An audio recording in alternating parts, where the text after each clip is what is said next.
Hello everyone and welcome to my channel Review Information.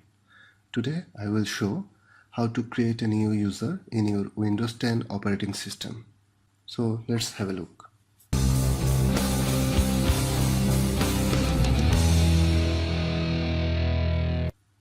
First, right click on this PC from your desktop.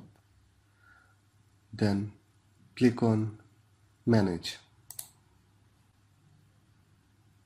From the left menu list, click on Local Users and Groups.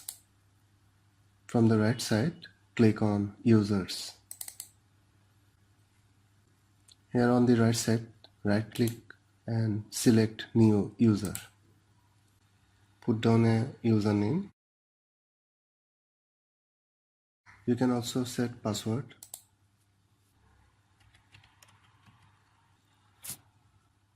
Confirm your password again.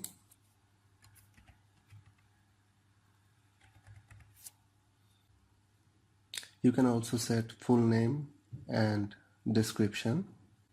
You can also change some settings like user must change password at next logon. User cannot change password, or password never expires. Now click on create. Then close.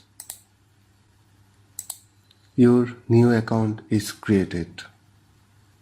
Thanks for watching. Hope you guys enjoyed my videos. Please subscribe my channel for more. Goodbye.